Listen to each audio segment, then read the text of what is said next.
Di Indonesia ini ada 4 model keluarga, Bu, yang kadang-kadang nggak kita sadarin ini ada di keluarga kita. Nanti Ibu cek apakah ini ada di keluarga Ibu. Yang pertama ada keluarga tipe terminal. Keluarga tipe terminal. Pernah ke terminal? Terminal mana yang dekat sini? Lebak Bulus misalnya, atau Ciputat. Orang tuh kalau di terminal kebiasaannya cuma numpang lewat. Ketemu orang di terminal yang kita kenal biasanya ngomongnya basa-basi, jarang ngobrol lama. Ketemu teman, Jeng mau kemana? Mau ke Bandung. Oh, situ mau kemana? Mau ke Bogor. Ada apa di Bogor? Bentar ya, itu bisa lewat. Ciri khas keluarga terminal nggak pernah rapat ngobrol lama. Makanya nggak ada orang yang rapat di terminal kecuali petugas terminal. Keluarga tipe terminal ngomongnya juga basa-basi standar. Suami pulang ketemu istri, mah ngomongnya basa-basi. Cicilan Alphard udah dibayar belum? Lain. Alphard boleh dicicil kan ya? Udah Pak, alhamdulillah. Cicilan Baskom ya. Ya. Ini kan keluarga pecicilan kebetulan. Jadi apa-apa dicicil. Begitu istrinya bilang, "Pah, anak kita habis dari SD mau ke pesantren pas sekolah negeri." Ntar aja lah, aku banyak urusan. Jadi ngomongnya yang basa-basi aja, nanya makan udah belum, PR udah belum. Sama anak juga gitu. Kamu udah makan belum? Udah Pak. PR udah belum Pak? Pak, nanti kan di sekolah ada tugas drama pentas cerita sahabat. Aku kira-kira bikin cerita sahabat apa yang nanti aja lah, Papa banyak urusan. Di ciri khas keluarga terminal nggak pernah rapat, nggak ada rapat keluarga, nggak pernah ngobrol lama. Coba cek satu-satu. Ibu mau menentukan anak sekolah pernah nggak dirunding duduk bareng di meja makan? Sama, nggak ada. Makanya saya itu sering kalau ditanya, Ustadz, ada nggak sekolah yang baik buat anak saya yang bagus? Kalau saya bilang semua sekolah bagus. Saya bilang ada Bu, sekolah Fransiskus Severus. Lah itu kan sekolah Kristen. Ya bagus menurut Kristen. Saya bilang. Sekolah itu kan cocok-cocokan. Ibu butuhnya belajar apa anak ibu? Kalau saya tuh makanya saya nggak pernah fokus ke sekolahnya. Saya bikin roadmapnya. Roadmap itu anak umur 40 tahun mau jadi apa? Desain dulu Bu. Jangan pikir sekolahnya. Sekolah itu tujuan apa sarana? Sarana bukan tujuan. Jangan yang penting pesantren. Enggak, kalau saya enggak. Saya desain dulu. Anak saya diskusin, Bang, abang ini punya potensi di ini. Umur 40 tahun abang mau nggak jadi ulama sekaligus hafal Quran, hafal bagus, nanti abang bikin pesantren lagi. Terus abang nanti mimpin bagaimana pergerakan pembebasan Palestina. Mau Bi? Desain lah. Jadi kita tujuannya jelas. Anak saya yang pertama dia pengen jadi ulama, pengusaha, dia pengen jadi pebisnis. Ulama, pebisnis, paham ekonomi syariah. Dia pengen nanti dakwahnya dia di bidang membangun pesantren-pesantren, bangun rumah Quran gitu. Makanya dia fokus di bisnis. Jadi ada desainnya. Sehingga kita itu bukan yang penting pesantren, yang penting itu menuju tujuan.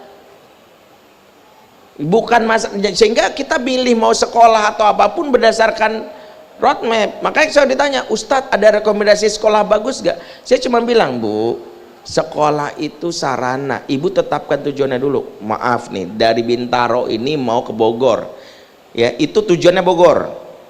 Bogor itu tujuan. Mau ke Bogor, satu bisa naik angkot, tapi waktunya lama. Irit sih, lama agak capek. Kalau kita buru-buru agak susah.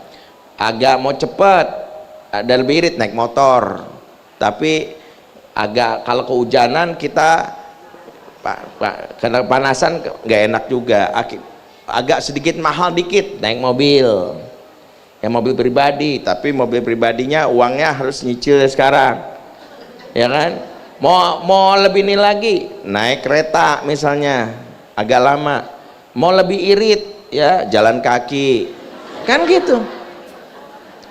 Jangan pernah bilang gini ya, pokoknya naik angkot, pokoknya naik angkot. Tuh anak akhirnya nggak peduli ke Bogornya, yang penting naik angkotnya. Maka hari ini banyak anak-anak yang di pesantrenin, ujung-ujungnya keluar pesantren jadi YouTuber pamer paha, pamer aurat, sambil bilang dulu gini-gini gue di pesantren. Karena kita nggak kenalin mau jadi apa dia. Ini jalannya. Saya kalau anak saya bilang, Bi aku nggak usah pesantren deh Bi. Saya bilang, Bang, pesantren itu membantu kamu gini gini gini gini. Emang kalau nggak pesantren nggak bisa Bi? Ya bisa sih, tapi kira-kira caranya gimana kamu jadi ulama tanpa pesantren? Aku kan bisa mulazamah Bi. Mulazamah itu nggak harus mondok, tapi aku jadwalin ustadz ini rutin aja aku datang kajiannya. Benar juga sih. Aku bisa minta ustadz ini nggak Bi? Dia ngajarin aku belajar bahasa Arab. Itu kan teman Abi. Oh boleh juga. Jadi ada, yang penting itu tujuan. Nah kembali, keluarga tipe terminal nggak pernah nih diskusi gini. Tahu-tahu udah pesantren nah. Makanya banyak anak-anak sekarang itu dia masuk pesantren nggak ngerti. Ada dua jenis santri Bu di pesantren. Pertama santri ideologis, yang kedua santri tragis.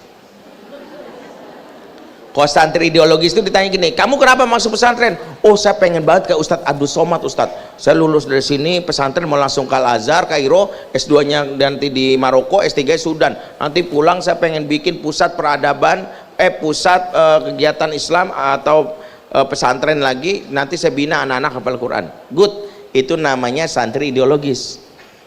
Kalau santri tragis tanya, kamu kenapa masuk pesantren? Gak tahu, disuruh mama. Temannya nyeletuk, gue juga. Yang lainnya bilang sama, gue juga.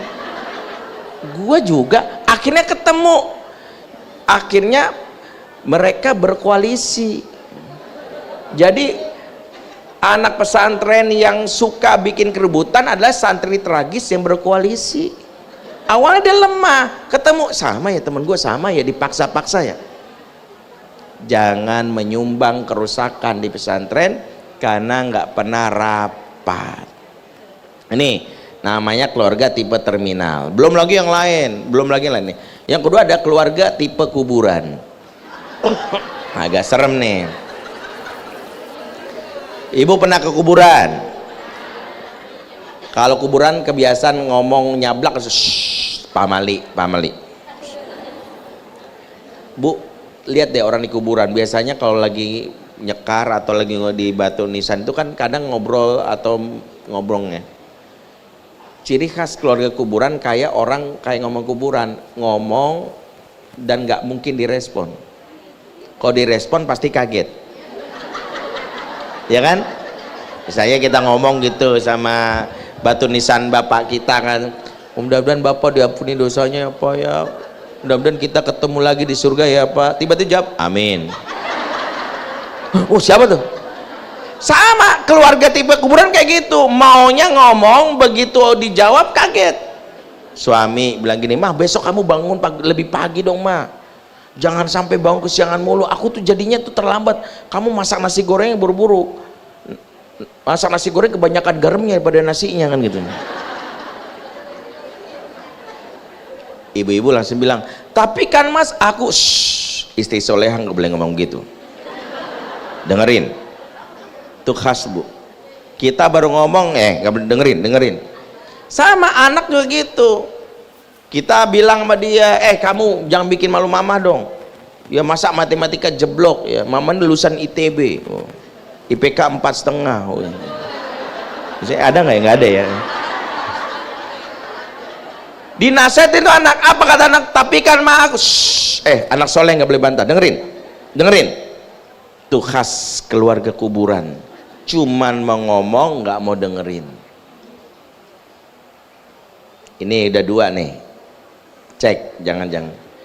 Yang ketiga keluarga tipe rumah sakit. Maaf nih, ada yang dokter nggak sini? Dokter, ada tenaga kesehatan? Jangan tersinggung, nih anekdot. Ada dokter, ada pasien. Masing-masing merasa diri paling berjasa Bu kalau rumah sakit. Dokter akan selalu bilang gini, untung aja kita bertugas Kalau enggak mungkin pasien banyak yang mati tuh. Untung aja kita jalin tugas. Pasien punya pandangan beda, untung aja kita sakit. Kalau enggak tuh dokter kerjaannya apa coba? Ya, gabut kan gitu ya. Jadi masing-masing merasa diri berjasa. Dalam konteks rumah sakit paling sering nyebutin jasa. Suami selalu kau pulang gitu, aku tuh udah banting tulang tuh enggak? Sampai tulangku habis tinggal lemak nih. Lihat. Kamu tuh enak di rumah, hiburannya kamu tuh banyak. Ngurus anak, ibu lain beda. Kamu yang enak mas di luar. Aku ngurus anak 5. Hiburannya cuma nonton ya, scrolling Instagram. Ya, cek and recheck itu doang. Ibu akan komplain. Saling menyebutkan jasa. Kita ketemu anak juga gitu, untung mama urus kamu ya, kalau enggak udah jadi anak jalanan kamu.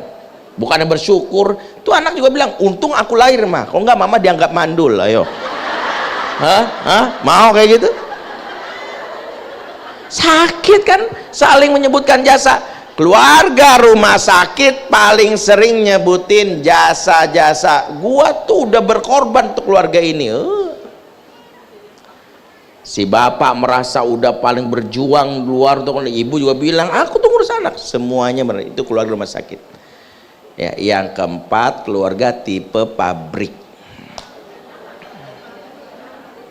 Pabrik itu ada atasan, ada bawahan, ada job, divisi-divisi. Atasan punya keinginan, kalimat saktinya pokoknya tuh, pokoknya gua nggak mau tahu pendapatan kita tahun ini bisa sampai 1 triliun. Si anak buahnya beda lagi, pokoknya kita juga nggak mau tahu gaji kita naik 2 kali lipat, umroh 3 kali seminggu, punya rumah, punya paket pulsa, ya bisa beli gorengan di Madinah gitu ya. Pokoknya kita pengen masing-masing pokoknya. Dan urusannya adalah nggak peduli di bagian distribusi, nggak ngurusin produksi. Nih kalau bahasa orang yang pernah di pabrik pasti tahu tuh, kalau distribusi misalnya nyampe barang ke konsumen, tiba-tiba barang jelek banget sih kayak gini, Bas kok barang gini banget, waduh saya nggak ngerti bu, saya cuma jualin doang. Yang ngerti tuh bagian produksi. Orang produksinya juga gitu, udah produksi banyak, barang numpuk di gudang. Bosnya komplain, ini gimana sih barang kok nggak laku-laku? Saya nggak tahu bos, itu mah orang marketingnya, saya nggak ngerti. Maka dalam keluarga pabrik biasanya masing-masing main salah-salahan. Suami ngelihat anak belum hafal Quran juga, nggak bisa baca Quran, nggak bisa diurus, langsung ngancem istri. Mama bisa nggak sih ngurusin anak? Hah? Apa perlu papa buka cabang kayak Alfamart ada di mana-mana? Ngurus anak aja nggak bisa gitu. Akhirnya ada bapak yang nggak ngerti tentang urusan anak, merasa anak itu tugasnya ibu. Hari ini banyak anak merasa ada bapak tetapi yatim.